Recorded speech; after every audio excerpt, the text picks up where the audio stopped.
Bonjour et bienvenue sur mon live, où je vais aborder, l'intérêt d'avoir son compte résultat dans, Power BI.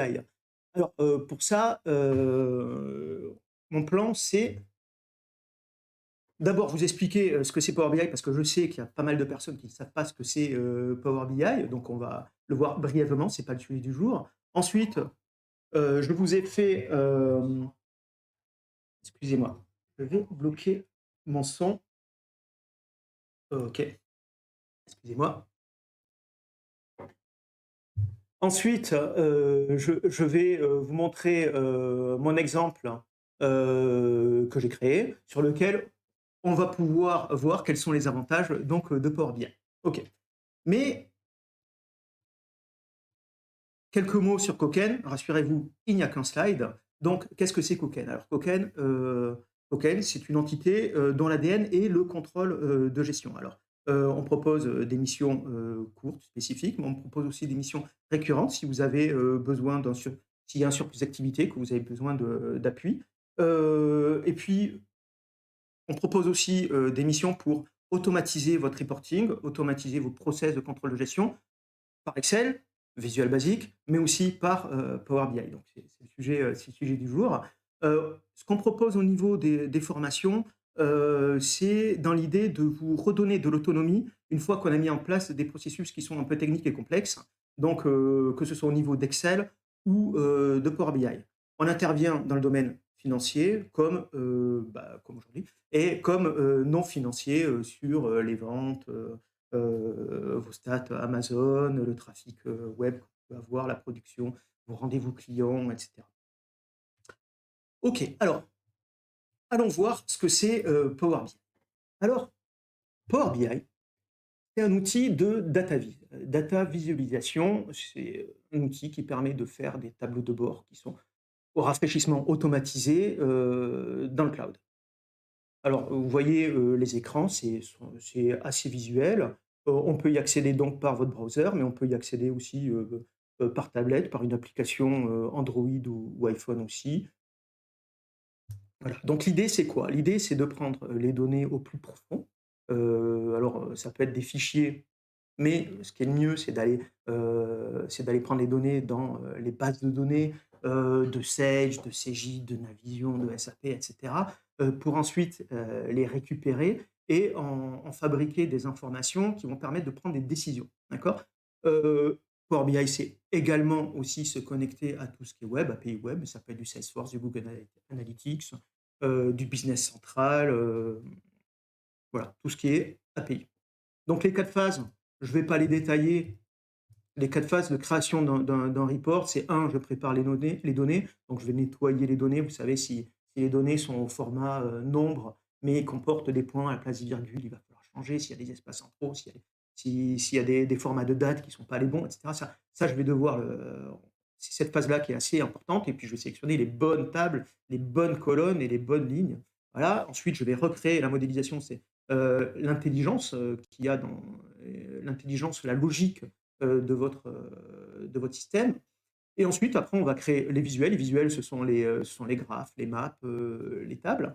Hem Et ensuite, on va publier le tout, dans le web. On va mettre de la sécurité et on va automatiser aussi, les premières phases pour mettre à jour, les outils. Alors, combien ça coûte? C'est vraiment pas cher. La licence la plus répandue, c'est 8,40 € par mois, par utilisateur, que vous soyez créateur ou consommateur, de contenu et que vous ayez un ou plusieurs, reports. Donc ce qui veut dire que, si vous avez déjà des licences Power BI, mettre votre PNL, dans Power BI, au niveau licence, ne vous coûtera rien. Alors, allons voir, l'exemple, que j'ai créé. Alors, d'abord, je me permets, de vous planter, le décor de cet exemple. On se situe dans un groupe européen, disposant de filiales à l'étranger. Alors, certaines filiales sont dans la zone euro, d'autres sont en devise, étrangère, donc c'est ce que j'appelle LCUR pour, local currency, OK? Ces filiales partagent toutes un même plan de compte. Elles font toutes une clôture mensuelle. Alors, moi, dans l'exemple, j'ai tout packagé dans un fichier Excel. Pourquoi? Parce que mon idée, c'était aussi de vous fournir les sources. Il suffit de m'écrire à pecrin@token.team, je crois que c'était au début, ça sera sur l'écran de fin aussi, ou par MP, pas via LinkedIn.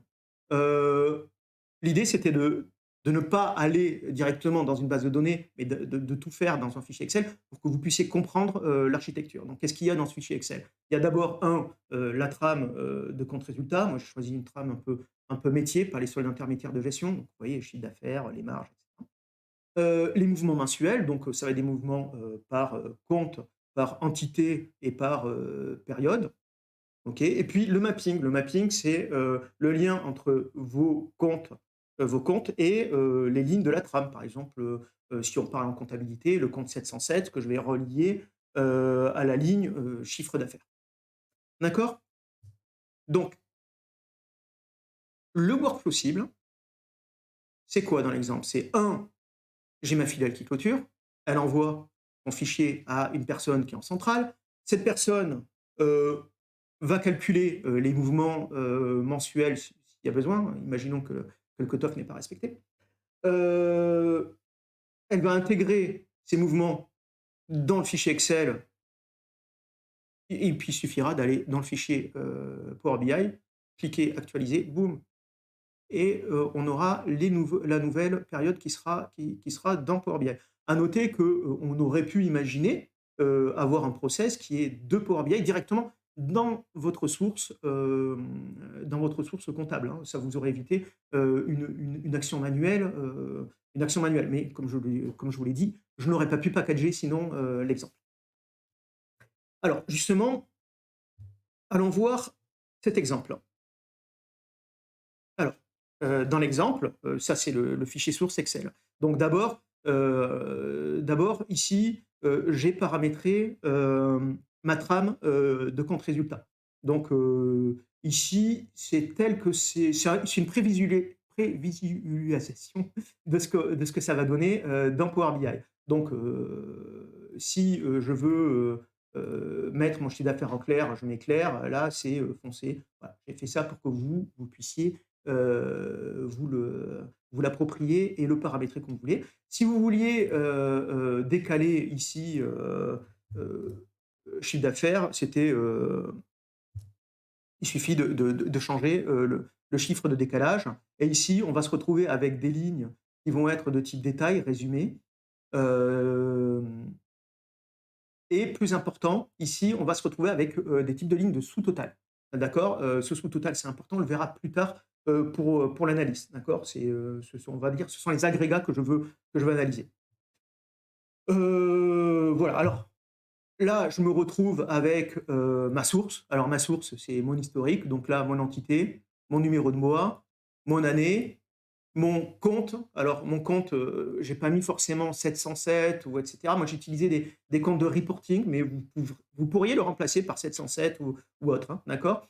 Ici, j'ai mis mon réel ou mon budget. On aurait pu aussi imaginer avoir un reforecast ou avoir d'autres scénarios. Okay, et ici, j'ai deux colonnes, une en devise locale, une en euros, qui est parfois de l'euro converti. Alors, quand c'est en zone euro, évidemment, c'est égal, mais c'est plutôt intéressant pour les filiales qui sont hors zone euro. Donc, ici, j'ai mon plan de compte et ici, j'ai mon mapping entre mon plan de compte et ma ligne de reporting. Alors, ça aurait été un peu barbare de vous laisser ça comme ça. Donc, ce que j'ai fait, c'est que j'ai fait un petit développement visuel basique où ici, vous choisissez votre ligne de compte et vous pouvez, excusez-moi, c'est votre ligne de compte résultat et vous pouvez dire qu'est-ce que vous voulez associer comme compte. Voilà. Ça, c'est pour le fichier Excel. Maintenant, on va voir ce que ça donne dans Power BI parce que c'est quand même le but. Donc, le but, le voilà. Donc là, vous avez le fichier. Alors, je vais peut-être me mettre en plein écran. Voilà. Ça, c'est le fichier. Non, excusez-moi, c'est le rapport Power BI tel qu'il est dans le cloud. Donc ici, vous avez votre colonne de référence et ici, vous avez votre colonne à comparer et ici, la colonne d'écart. Donc vous pouvez choisir vos entités ici, vous pouvez choisir une ou plusieurs périodes ici. Euh, Soit vous choisissez en local currency, votre monnaie en local currency, soit en euros. Vous pouvez choisir la période en year to date ou simplement l'analyse sur le mois. Et ici, ici, les deux filtres vont concerner la colonne de comparaison. Donc, si vous voulez, plutôt que comparer par rapport à l'année dernière, vous voulez comparer par rapport au budget de cette année, vous pouvez le faire et vous avez vos écarts qui sont ici. On peut faire un affichage résumé plutôt qu'un affichage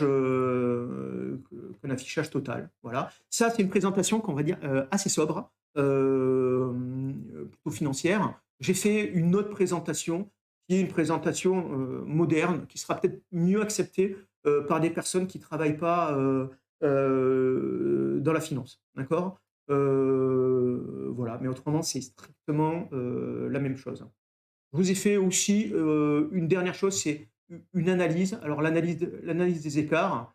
Voilà, j'ai sélectionné tous mes mois, j'ai sélectionné l'excédent prévu d'exploitation, j'ai comparé par rapport au réel de l'année dernière et je me suis dit, ah, il me manque 1 587 000, c'est embêtant, je sais que je vais avoir des questions.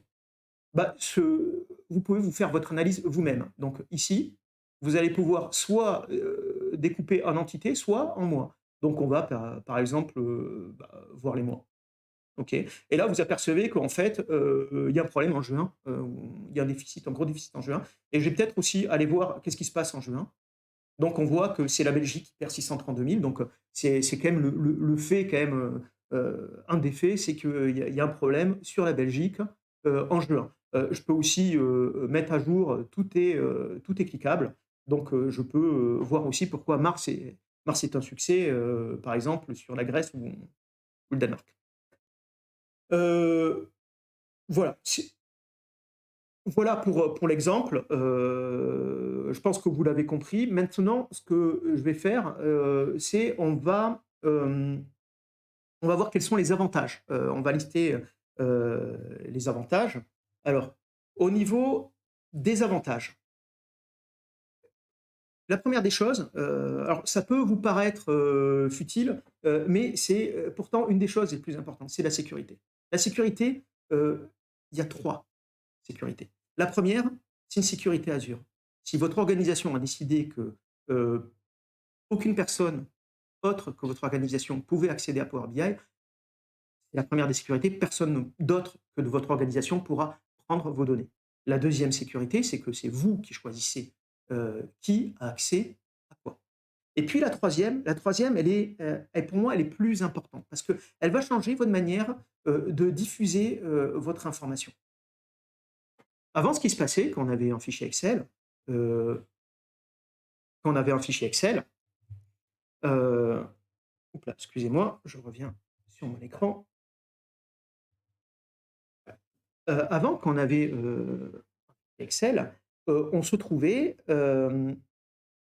à diffuser plusieurs fichiers Excel. Ça envoyait dans tous les sens dans les mails, c'était assez peu sécurisé. Là, la logique, elle est tout autre. C'est les gens qui vont venir vers Power BI, c'est pas vous qui allez vers les personnes. Donc, comment je vais pouvoir gérer ça? Ici, par exemple, je me mets sur l'Irlande et j'ai créé un rôle Irlande. Donc, je vais voir ce que peut voir un rôle Irlande. Si j'ai créé un compte Irlande, il ne peut voir que l'Irlande. Donc, si je veux que le contrôleur financier irlandais ne peut voir que l'Irlande et ne puisse pas voir l'Espagne ou un autre pays, je peux tout à fait. Et cette sécurité suivra tout le temps le jeu de données, que ce soit sur Excel, sur mobile, etc., comme on le verra plus tard. Donc ça, c'est vraiment hyper important. C'est vous créer un seul point, et vous allez pouvoir en faire bénéficier tous les autres. Ensuite, la puissance. Alors la puissance, c'est hyper important. Aujourd'hui, sur Power BI, on est capable de gérer plusieurs millions de lignes.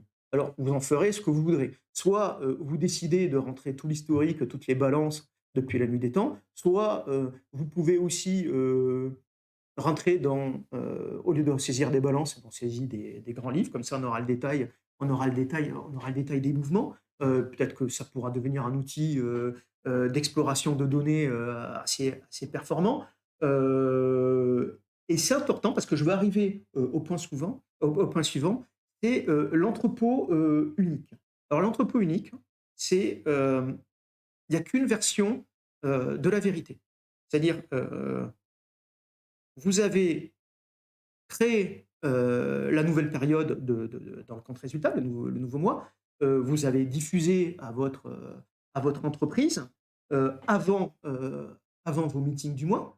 Ils sont d'accord, ils sont pas d'accord. S'ils sont pas d'accord, ils vous téléphonent et on se met d'accord et on corrige éventuellement, la source, l'entrepôt unique.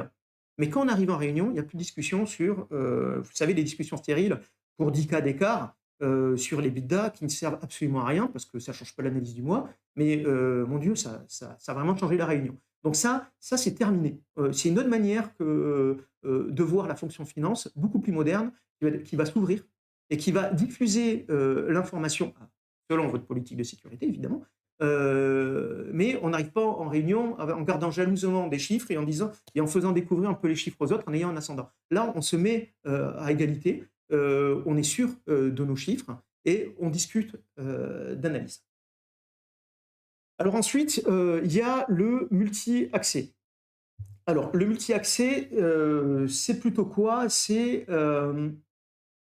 va concerner, là je vous ai fait un petit film, sur la version mobile. Tout à l'heure quand je vous ai montré, Power BI, il y avait une page qui était dédiée au mobile. En fait, on va pouvoir, optimiser, le rendu sur mobile. C'est pas un détail parce que, sur mobile, c'est juste pas possible d'utiliser Power BI parce qu'il faudrait scroller dans tous les sens. Donc il faut formater, pour le pour l'œil et pour le doigt. Alors en quoi c'est important? Heu c'est important, surtout, hem, imaginez que votre, directeur général vous dise: «Mais dis donc, l'année dernière, en octobre sur l'Espagne, ils avaient atteint leur objectif, débit». Bon évidemment, coincé. Si vous n'avez pas accès à votre ordinateur et si vous êtes dans le train, si vous êtes, en train de manger, vous êtes capable, de répondre à cette question, donc c'est pas un énorme plus, mais comme il y a pas beaucoup d'efforts, pour réaliser une version mobile, une fois qu'on a la version, web, heu, autant l'avoir et autant avoir ce mémo toujours sur soi, avoir toujours ces chiffres sur soi, moi je trouve ça super. Ensuite, on va voir l'intégration Office. À mon avis, l'intégration Office, c'est celle, qui vous intéresse, le plus. Alors, d'abord, je vous ai pas fait de démo sur, l'intégration, dans Teams, mais vous pouvez ouvrir dans Teams Power BI. Vous pouvez ouvrir dans SharePoint, Power BI et je crois que depuis ce mois-ci, on peut même l'ouvrir dans Outlook. Chacun y verra son intérêt. Hem, Moi, sur quoi, je veux axer mon temps là, c'est vous expliquer l'intégration Excel parce que je pense qu'on en est tous là. D'accord? Alors revenons sur l'écran. Alors pour ça, je vous ai fait un autre cube. Alors ce cube-là, c'est, excusez-moi. Ce cube-là, c'est un cube classique, d'analyse, de données, un cube, classique, Microsoft. Hem, voilà, en plus, ça vous me permettra de voir ce qu'on est capable de faire avec Power BI. Imaginons que je veuille voir ce qui se passe sur le produit, Gladius, vous voyez? On clique dessus, tout se met à jour. C'est-à-dire que tout est cliquable sur, Power BI. Ça vous permet de croiser vos données, ça vous permet de vous-même, trouver, vos réponses. Si j'ai envie de cliquer, et de croiser avec mon client, ici, j'ai mon information. Et si je me mets en surbrillance, j'ai paramétré, ce qui s'appelle un tooltip qui permet, de voir où sont mes écarts c'est par rapport à l'année dernière, je crois.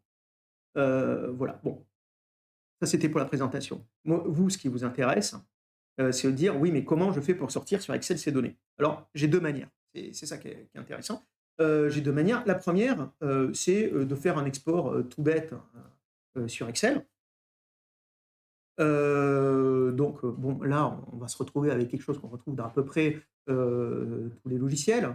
Donc on va se retrouver avec, voilà, un export qui est, ma foi, assez propre, mais, qui a rien d'incroyable. Heu, Là où ça va être, vraiment un peu plus poussé, c'est l'analyse d'un Excel. Imaginons que votre directeur général et vous-même, vous avez le même rapport Power BI. Il y a de bonnes chances que s'il se pose une question auquel il ne sait pas répondre et qu'il vous pose cette question, si vous basez sur Power BI, vous ne répondrez pas mieux que lui parce que vous n'aurez pas plus d'indices, vous aurez le même niveau de granularité. L'intérêt, c'est de descendre dans la granularité. Pour ça, il y a possibilité d'analyser dans Excel les données. Alors, là, je viens de faire exporter, analyser dans Excel. Je vous fais remarquer que tout ça est paramétrable au niveau sécurité au passage. Si vous pouvez octroyer le droit ou pas aux personnes de pouvoir descendre dans le détail, de pouvoir exporter les données ou pas. Allons voir. Donc là, vous vous retrouvez avec quoi? Vous vous retrouvez avec un tableau croisé dynamique qui est lié au cloud. Ça, c'est vraiment pas mal.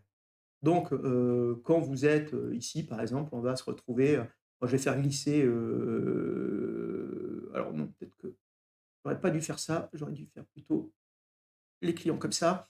Et je vais prendre une mesure, on va prendre le revenu réel de cette année. Donc voilà, là, on a nos clients. Si on a envie de mettre, des segments, c'est possible. Allons voir, les produits, il y a des produits. Allez hop, les produits ici. Je ne sais pas si ça va donner quelque chose, c'est pas là, voilà. Bah, attends, on va retrouver Gladius qui est ici. Alors, voilà, alors il y a des données avec ou pas, des données, donc j'imagine, voilà, on va retrouver, voilà. Ce qui est intéressant, c'est qu'une fois qu'on a fait ça, on se retrouve quand même avec un outil qu'on peut se garder et tous les jours, vous aurez les données rafraîchies de la veille ou évidemment, on peut aller, avec la licence pro jusqu'à 8, refresh par mois et avec la premium, par jour, excusez-moi, et avec la premium 48 par jour, hein, donc voilà, et on peut même, créer des connexions live vers votre base de données si vous voulez. Voilà, alors ça, c'est sup c'est vachement bien, mais il y a un niveau encore supplémentaire. Vous savez que, ces tableaux croisés dynamiques, on peut les transformer, en formules, dans les formules, cubes. Alors je ne sais pas si vous êtes au courant? Moi, j'en ai profité pour faire, quelque chose qui est assez sympa. On revient sur le compte résultat. J'ai créé un compte résultat permanent sur Excel et qui est, et qui est, et qui est, bien tabulé, on va dire, qui est bien formaté. Donc ici, vous voyez, ce sont des formules qui sont liées à ma connexion Power BI. Donc ici, vous allez voir dans mes connexions, j'ai une connexion qui va apparaître ici et cette connexion, vous voyez, c'est une connexion Power BI. Et ici, vous allez pouvoir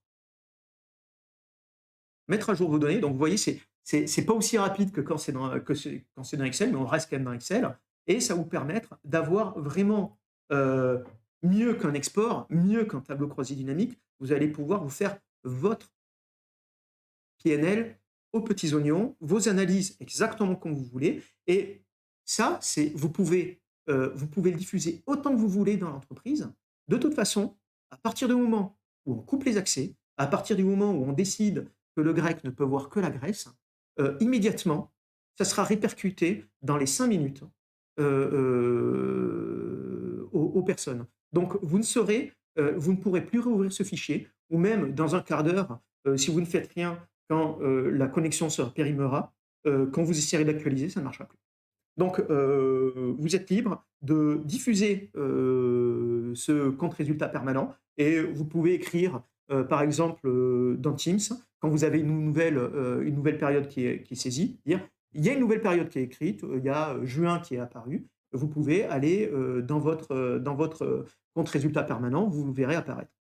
Voilà, donc ça, je trouve que c'est vraiment un niveau, d'intégration, qui est vraiment, essentiel. Enfin, Je vais vous parler de l'adoption. Alors, au niveau de l'adoption, euh, c'est pas un détail. C'est pas un détail. J'ai de grandes discussions avec des financiers sur ça. Euh, Faire des tableaux de bord, bien. Faire des tableaux de bord qui sont lus régulièrement, c'est bien mieux.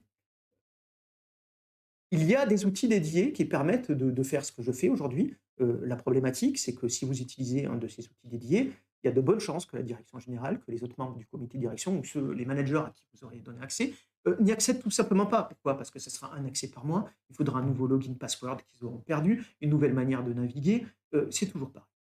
Alors que si vous créez une logique de Power BI, que vous ayez des tableaux de bord pour les ventes, pour les opérations, pour les marges, pour la qualité, pour les principaux process que vous voulez mettre sous clé pour optimiser votre activité, le PNL devient, le PNL, la finance, on va dire, au sens large, ça pourrait être le bilan, ça pourrait être d'autres analyses de cash ou autres, hein, c'est le même principe ici, euh, seront largement plus adoptés par les autres personnes. Et en plus, il y a quelque chose qui est super bien dans Power BI, c'est que vous avez la possibilité de voir qui utilise quelle page. Et ça, c'est vraiment bien parce que des fois, on croit avoir créé une bonne analyse et finalement, elle est plus utilisée.